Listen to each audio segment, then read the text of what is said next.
Hello and welcome to episode 140 of Drink the Movies. I'm Brian here as always with Michaela. And Michaela, sometimes you have a movie that doesn't do that well in the box office, doesn't do that well in its second life, but it does do well in some circles. And those movies we call cult classics. We've covered a couple of those, right? We talked about Empire Records as a cult classic. We talked about just a couple weeks ago, Noises Off as a cult classic. These movies that are dearly beloved by a fierce group of people that hold them in high esteems. And one of those films just turned 35 years old. Happy birthday, Heathers. All the Heathers. All y'all get a Happy happy birthday, birthday. Heathers. All three of All of you. them. Oh, the Heathers, the Veronica, the JD, all of them. Yes. Yes. Actually, Happy, don't happy birthday. actually And not happy birthday to any of them. They're all pretty terrible. We'll say happy they are. birthday. We'll say happy birthday to what's her name? Pauline. We'll say happy birthday, Pauline. Is that who that is? Yeah. Yeah. Pauline was great. That's right.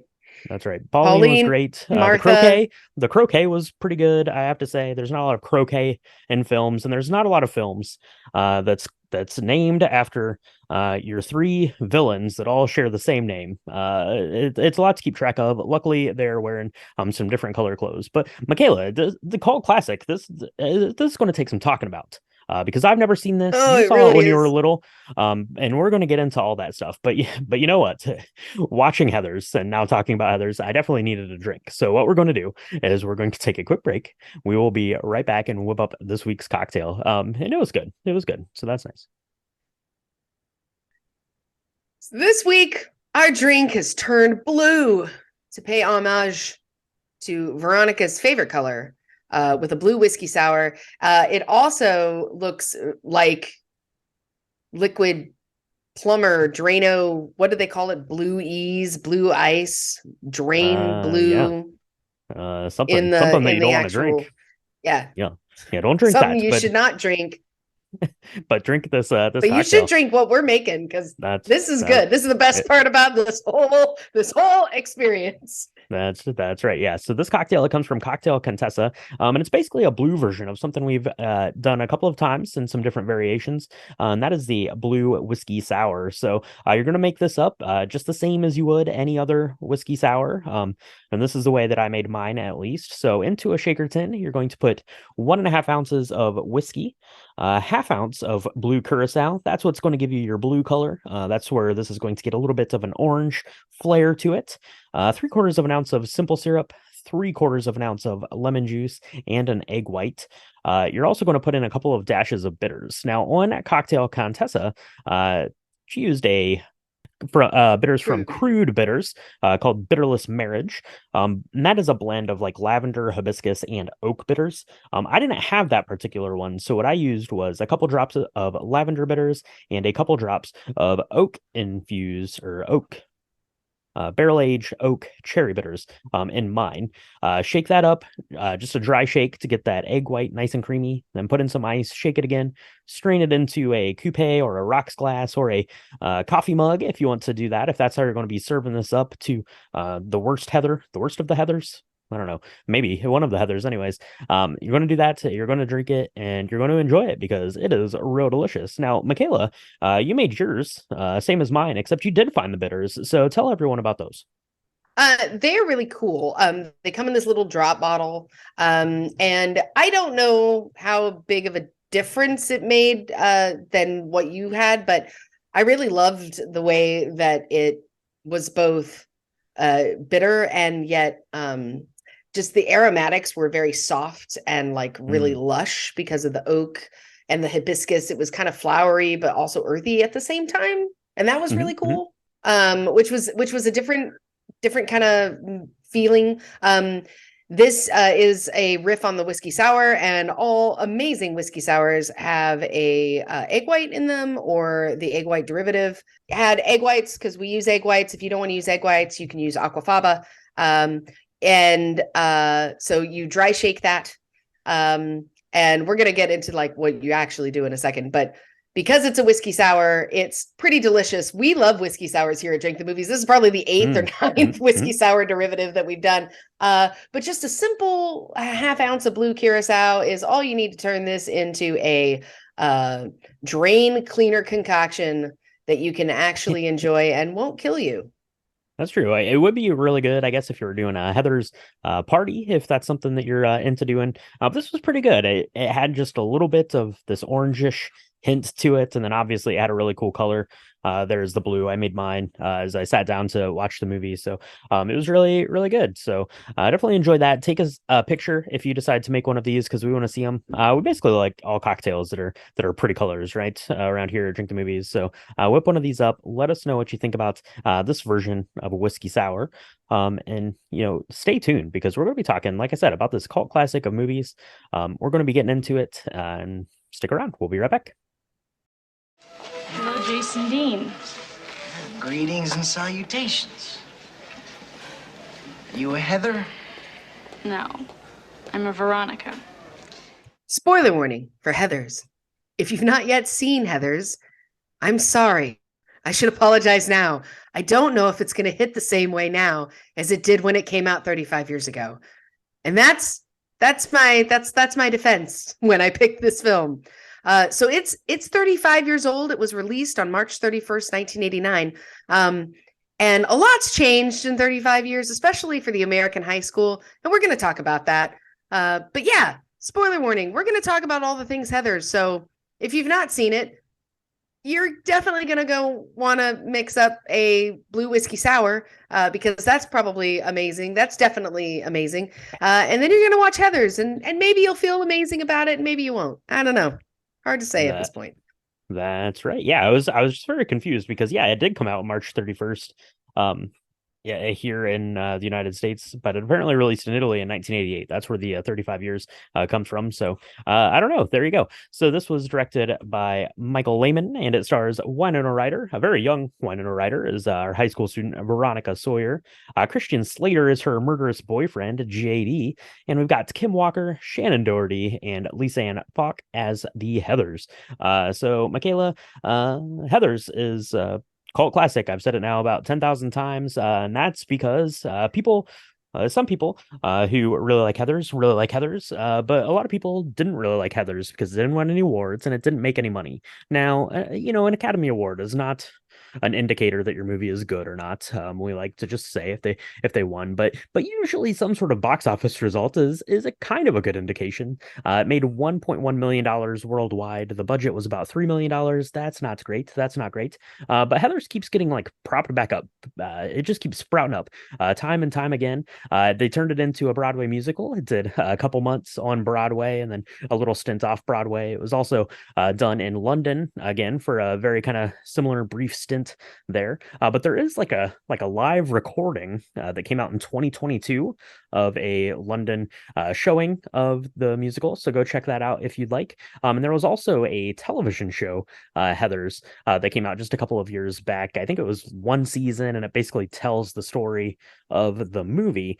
Does not have particularly high ratings on that. So if you've ever seen the TV show, let us know how it translates or how it's different or what liberties it took from the film. But Michaela, you mentioned that you had seen this back when you were a youngster. I had never seen this until we just turned it on. But what was that like watching it as a kid, I guess, versus watching it, just this week?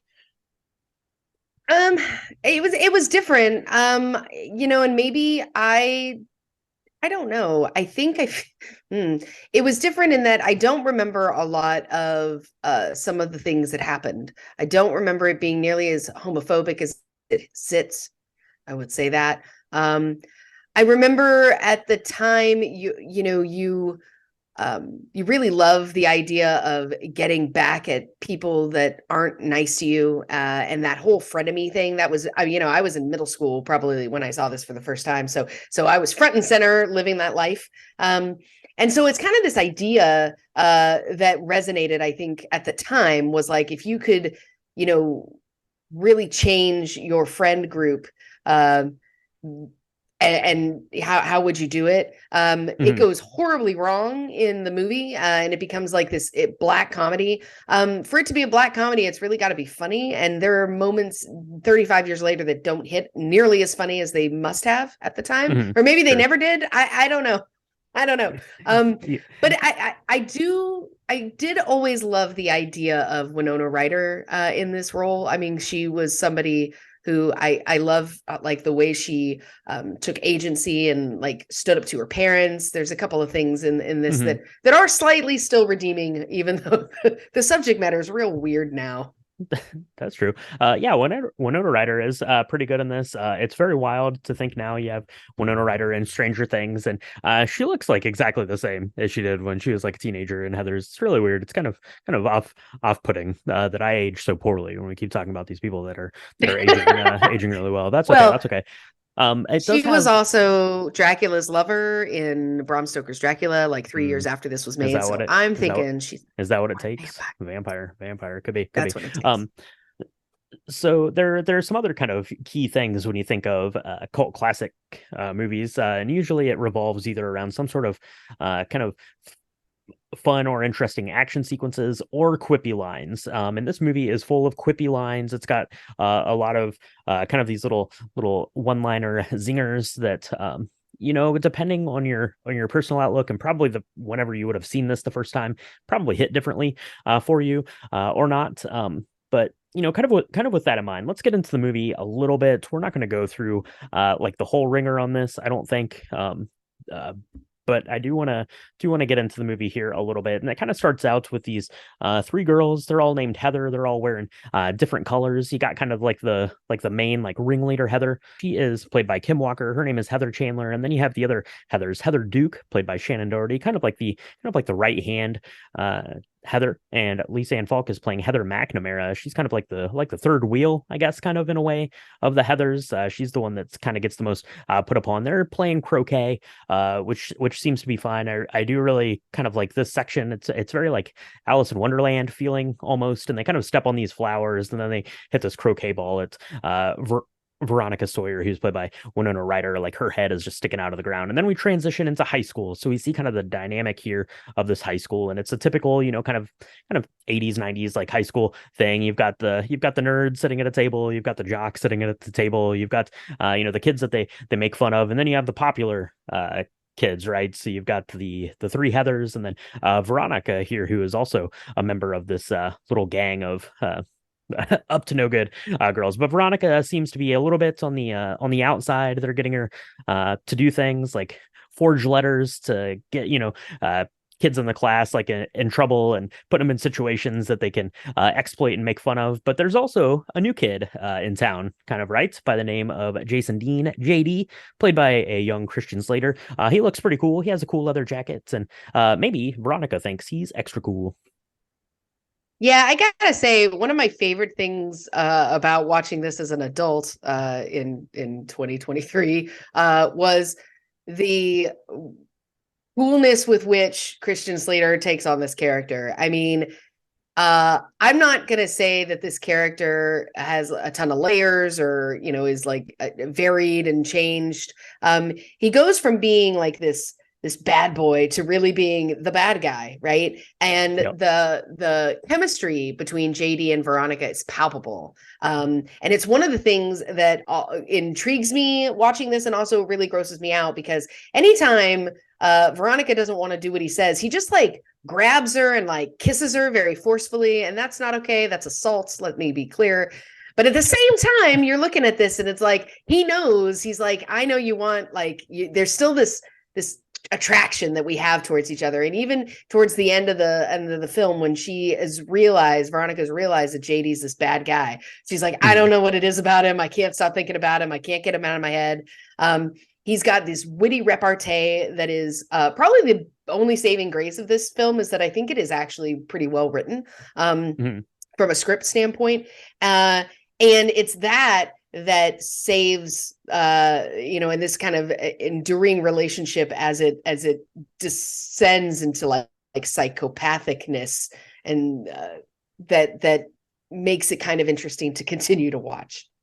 Yeah, exactly. And then it definitely takes on this kind of dark comedy, sort of vibe to it. There is kind of the early actions by JD, which probably play better in 1988 than it does in 2023, to be completely honest. And then we're off to a party here with Veronica and Heather Chandler, the main Heather. Right? They go to this frat party. They're there, I guess. I don't really know. They don't really get into why they're going to this party, other than I guess it's just a party, and they're looking to have a good time. So they're drinking beers and doing the things that you might assume happen or try to happen or could possibly happen for a couple of high school girls that are going to this frat party. And that's basically what happens. But when Veronica has enough of this and she decides to leave, Heather is like, "What are you talking about? I'm going to ruin your reputation at school. How could you do this? We were nice enough to let you hang out with the Heathers. And you're turning your back on me now. What's up with that?"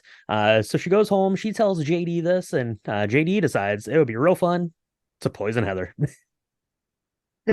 Well, I mean, to be fair, at first they're like, I just want to watch her puke her guts out. So like they go to her house in the morning. I guess no one's there. I do want to talk about the set direction or the set design just a little bit because it's very strange. All of the girls have their own color. This particular Heather is the leader of the group. It's like a pink with lots of red. So she's got this red scrunchie because scrunchies were a thing. She's got this really like beautiful, like very 80s, like big curls, and her hair's always up in this coif thing with the scrunchie tied on, but her whole house is red and pink, which I find interesting. They go to her kitchen. They're like, "Hey, what can we give her that would make her like throw up and be totally gross? Like Coke and orange juice, or like milk and orange juice."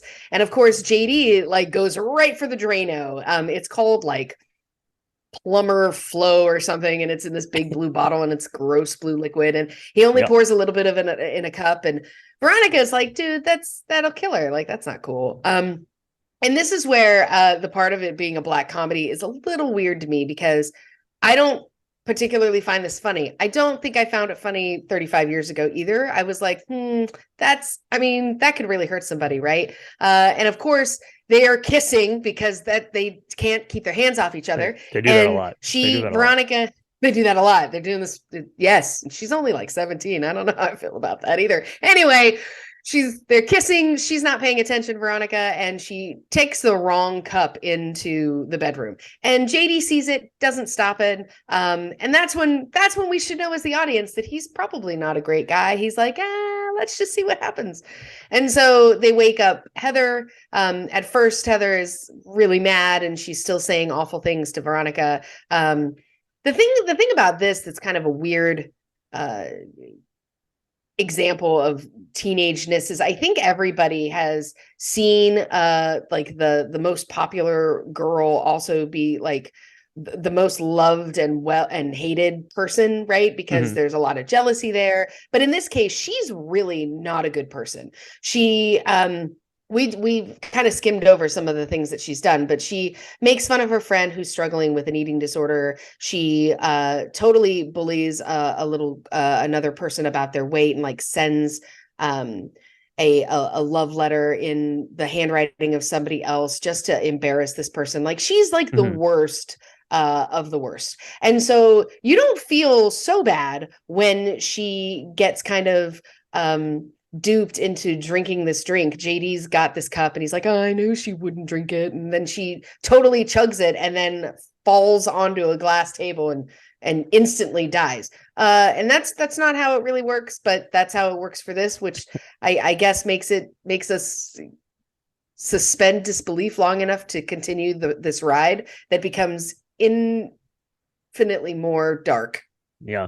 It keeps getting a little bit darker and darker as you go. Heather McNamara here is the first one, or I'm sorry, Heather Chandler is the first one that goes by the way here of JD and Veronica's wrath. I do like from the black comedy perspective then that as these people at the high school are picked off by kind of these two, the people that they kill you go on to be kind of these martyrs after the fact, which I thought was kind of funny and kind of ironic. I kind of like that aspect of looking at the story, but they're off. They're on a mission now, right? Basically, anyone that wrongs Veronica in some way or another is going to meet the wrath of JD, and less so Veronica, which is kind of one of the problems I have with the movie.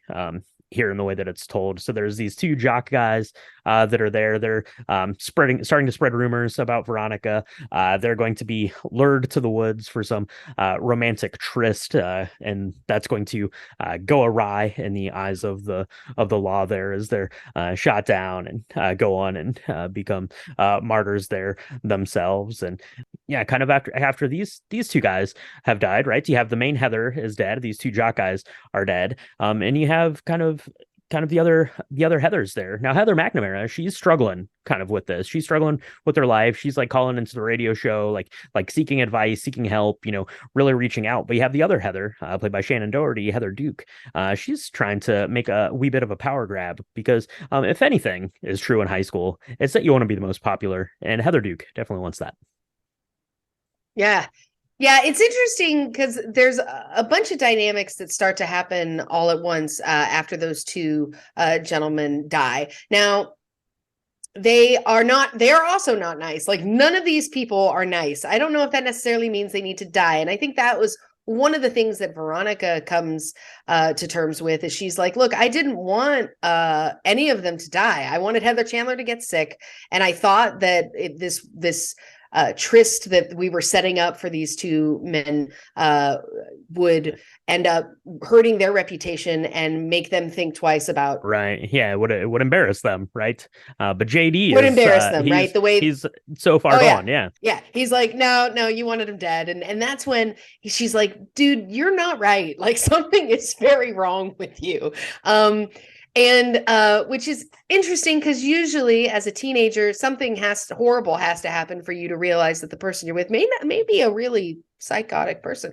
But while all of that is going on and the school's kind of grappling with how they're dealing with the deaths of these kids and how they're gonna try and, like, there's teachers trying to get involved and say, should we talk about it? And then there's and all the administrators. I mean, that part was kind of comedic in the sense that the administrators are like, oh my gosh, what are we going to do with this? Like, how are we going to turn this and position this in a way that is uplifting at all, because we got a bunch of dead kids. That's not okay. Yep. And then you're right, there's the power grab, because as soon as the top of the pyramid gets hacked off, literally, there's always somebody else who's trying to replace that Heather. And so that's one of the things that Veronica realizes, is that, she unknowingly has created this monster that, what is she going to do? Is she going to, is JD going to off everybody? And it turns out that is kind of his plan. Now, a bit about JD, because I love Christian Slater and I think he does an amazing job in this role. We don't know enough about him. He's new. He is his father is he's in construction and architecture, and his father knows how to blow up buildings. That's part of his job, but he's also really also seems to be an awful person that doesn't care about the destruction that they leave. That probably couldn't have had a very good effect on JD growing up. We find out JD's mom has died, and we find out towards the end of the film that she died by suicide, going into literally one of the buildings that his dad had to blow up. Right. And so that seems really dark. And so you almost feel bad for JD, because even at the end, he's got such an articulate way of explaining his case, where it's like, look, you didn't like these people. They were not going to change. And none of these people are going to change. Like, I've been to 7 different schools in 7 months and they're all the same. And maybe I'm doing this at the end because I just want to be loved and no one loves me at the end, which to me was probably the best takeaway that I was going to get from this film, was that people that are really struggling, and I'm not saying psychopaths in general, because I'm not a therapist or a psychiatrist, but usually when we see people acting out, it's because they're not feeling loved or valued. And poor JD, I feel bad about him at the end. Although he was gonna, I don't know, bomb an entire school. So I don't know. maybe Yeah, for maybe not. yeah, for sure. Yeah, it kind of transpires then. Obviously, with the main Heather out of the way, JD is going to use this opportunity to get Heather Duke, Shannon Doherty's version of Heather, kind of under his sway, right? He gives her the red scrunchie. It's kind of it's almost the scrunchie is kind of this piece of power, right? Almost like a crown in a way, like crowning her the new queen of the school in a sense. And they go on and he has everyone sign sort of this suicide pact, which I didn't really understand kind of what the purpose of that was for, because then I guess it sets up then as the girl that they were bullying at the beginning of the story, who does try to kill herself, fails, and then that becomes another thing for people to make fun of her about, which is kind of absurd and ridiculous. And you have kind of this love affair. It's very torrid love affair, this high school love affair between JD and Veronica, but it's kind of at its end now. Veronica has realized that JD is bad. JD's probably going to try to kill her next, so she fakes her own hanging, which is actually kind of funny. I guess in a way, very, very dark, very, very dark. So her mom walks in on her and she just pops her head up and she's like, "Oh, I'm fine." And she goes. And then they have their final confrontation at the high school there, where JD is trying to blow up as during a basketball game or something, or a pep rally or something. I don't Yeah, know. I think it's I a don't know. pep It's rally. I Yeah. don't know what's going on for sure. Veronica is able to get the one up on JD, shoots him in the hand, and then his knife like flies through the air and disconnects the bomb. That seems pretty fortuitous, but good shot, Veronica, I guess. And the school is saved. I did kind of like then at the end she goes out and confronts Heather and takes the red scrunchie off of her head and puts it on her own head, thus becoming the new queen of the school. As our color palette has bled from girl to girl through this. Ooh, bled. Yeah. Good one, self. And yeah, that's it. JD blows himself up. End of story. I don't know. Like, this movie is kind of bananas. I don't know. Like, it makes sense when you watch it. I know it didn't make any sense right now when we were talking about it. As you mentioned at the top, this probably played way better in 1988, 89 than it does in 2023 on a lot of this stuff. And I can get behind, like, I don't mind like the dark comedy, or going down kind of this murderous route, but just for me, like, the most egregious thing I thought about it was just that the story didn't make a lot of sense, I didn't think. Yeah, I mean the timeline, this all happens within like a couple of weeks.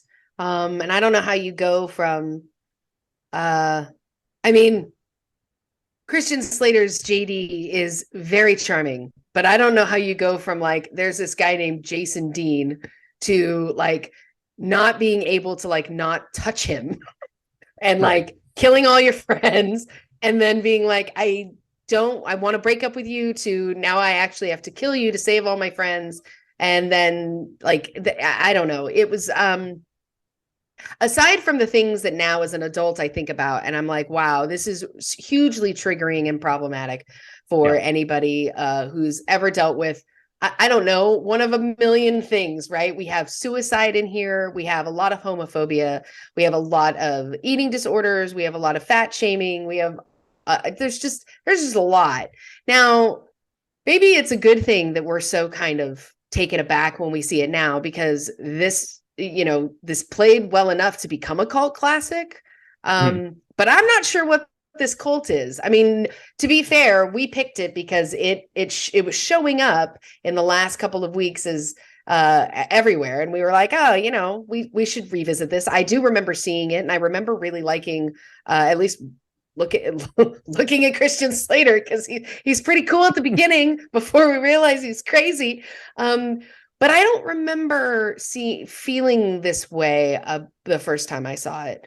So it's kind of weird because I don't usually we talk about films that we like, and I don't want to say I didn't like this one. I have an appreciation for it, but it's Yeah. definitely not something that I would show like my kid, or I'd show like, hey, this is what the early 90s were like. Like, Right. Yeah. not Yeah. and This is maybe that's why that's the whole point, is that it's so absurd and gross that now it's kind of or it was funny, yeah. but Yeah. it's I hard don't. for me because I feel that it's Yeah. I don't almost too know. absurd and gross. I mentioned like part of cult classics, generally speaking, are that they're quippy, and there are a lot of really quippy lines in here that you would identify with, especially if you were, I don't know, like in like middle school, high school age when this would have come out. Like these would have rang true to you, I'm sure. Back in the late 80s, early 90s. I think that the writing is good and the acting, all the kids do really well. Winona Ryder is excellent. Shannon Doherty is really good. Kim Walker is good for her kind of brief stint in the film. Christian Slater is kind of excellent.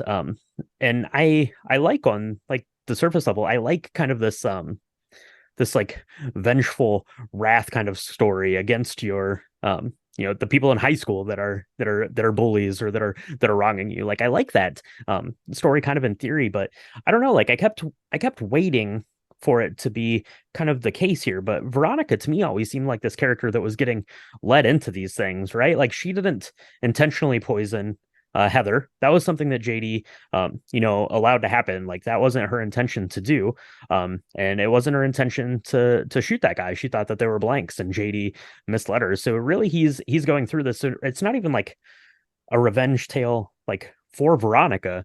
Really, like I would have thought it would have been more interesting Oh, had that sure. been the case. So really, she's just kind of getting strung along through this.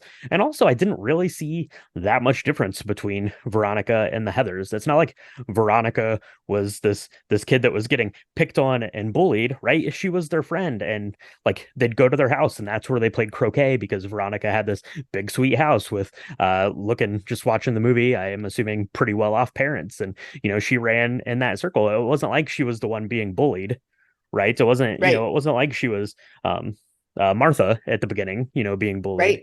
That Right. wasn't the case. So I didn't really see I guess the motivation for her doing it. But then if I would have seen the motivation for her doing it, I would have liked it better had she been, really leaning into it, being like, okay, I gotta get these bullies back. And I didn't buy into it enough. Mhm. And then obviously, the lens of the last, 25 years of real world stuff that have happened. I don't know. This one wasn't for me. If this is something from your childhood that you love, and you don't appreciate my take on Maybe it, we're I missing apologize. something. I apologize for that. Definitely, let us know, send us a note, something like that, on Uh, what it is that you like mm, about this. I do like it kind of used this color palette for the girls. So you had yeah. the three Heathers, and then Veronica had their own kind of color palette. So you had the red, you had yellow, green, and blue. There for the girls, which is where we got our blue whiskey sour from. Blue is kind of this colors of conscientiousness and intellect. I also kind of thought maybe they were using blue as like this color of depression, because I guess she's the one striking out against them. But like I said, I didn't really buy that from her character, that she was that way. But obviously, you have kind of the main Heather there in red with the red scrunchie, anger, sacrifice, passion, stuff like that. So you have yellow, the Heather that is struggling kind of the most with it. I could have even seen her as being the protagonist of the story more so than Veronica, to be honest. Heather McNamara, Mhm. who's kind of more of like this sheepish of the Heathers, and then you have Shannon Doherty's in green, which is Envy, as she's trying to propel herself up to main Heather. So I liked that. I liked the acting. Mhm. I liked the writing for the most part. Other than, obviously some things that you would have written pen to paper in 1988 are not the same as you would have in 2023. But I thought that it was good, especially looking at it Yeah. from through the lens of time. But yeah, I don't know, wasn't for me. Heather's not for me. Yeah. Yeah. I mean, I think some of the best lines that JD gives is he's like, all, our love is God. At the beginning of the film, he's saying that to her, and it sounds really romantic. Towards the end, he's like, look, you believed these things because you wanted to believe these things. Like his way that he deceives Veronica into believing that these bullets are very special bullets that like break the skin and tranquilize you but don't kill you. And Veronica, we can say that she should have known that she should think about the way physics works. But at the end of the day, she's like 16, right? And so um I don't know. I find it to be like predatory on a relationship standpoint too, because of the way Mhm. in which he kind of manipulates things. And he knows, again, because he's like, no, we're always we're never gonna separate. Like, we're going to be together. This is us. Like, and she's like, my Bonnie and Clyde days are over. I'm not doing this. And I do love that she gets it in the end and she lets him go. But he's like, you know, one of the last things he says is, you've got your power I didn't think that you had, and the slate is clean. Because at the end of the day, what she wanted was a clean slate, probably for herself more than even for her friends. Because at the beginning of the film, she had a friend, Betty Duke, I think, or I think that was her name. And she gave that friend up to go be like with these Heathers. And she realizes that was not okay, but it had an effect on people that she now loves, right? And so I guess the positive takeaways from this is, you know, it's still not okay to be a bully. You should always be kind. If you've got friends that you were friends with when you were a kid, you should likely stay friends with them and support them throughout your teenage years. Rather than just go to be the most popular group, because once again, that wasn't good for anybody. Clearly not in this situation. Yeah, I don't know.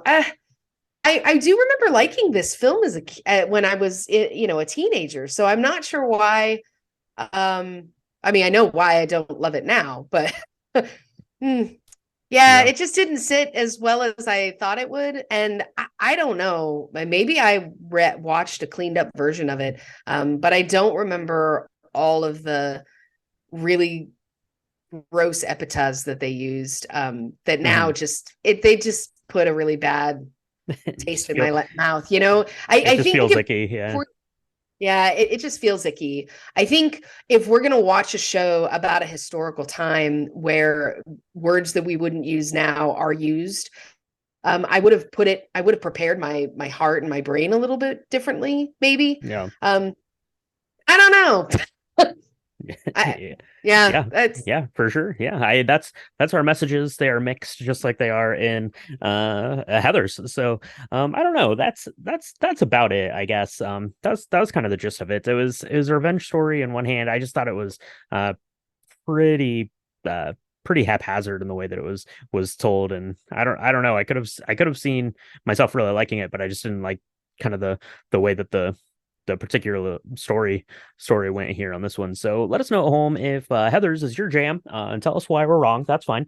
We can all have different opinions on these things. That's totally cool. So send that our way, and send us if you make one of the blue whiskey sours. We want to see pictures of that. So send that in to our social medias. It's at Drink the Movies on Instagram and Threads, and Facebook.com/Drink the Movies. If you want to see pictures of our whiskey sours, episode recaps, all that stuff, you can do that on www.drinkthemovies.com. If you want to get some bonus content, some drink the music content, bonus episodes, extra cocktail chats and hangouts, stuff like that, you can do that on our Patreon. It's patreon.com/Drink the Movies. It's a really great way to support the podcast and get some bonus stuff over there. But make sure you're getting subscribed, liking the podcast, all that stuff, because we do our 2 drops a week. Michaela, where can they do that? You can find us on Apple Podcasts, Spotify, Stitcher, Good Pods, Near Pods, whatever you're listening to right now. Hit the subscribe button if you're liking what you're hearing. I promise we do movies that we actually really enjoy and love all the time. Maybe not this one, but we do that when we talk about cocktails. We do 2 drops a week. If you're liking what you're hearing, tell your friends. It really helps us bring all the Drink the Movies togetherness together. Togetherness together, absolutely it does. Next week, stay tuned. We're going to be coming with a new episode for a new release, Teenage Mutant Ninja Turtles Mutant Mayhem. I'm real excited for that. We're going to be talking probably about the at least the original Ninja Turtles movie, maybe Secret of the Ooze. I don't know, anything could happen on our patreon.com/Drink the Movies. So make sure you go check that out. We'll have some fun Ninja Turtle cocktails, no doubt. And yeah, Ninja Turtles came out in 1990, just like 1 year after Heathers. Michaela, can you believe it? I don't know. We're going back to the well again. So that is that. Thank you so much, and we'll talk to everyone next time on Drink the Movies.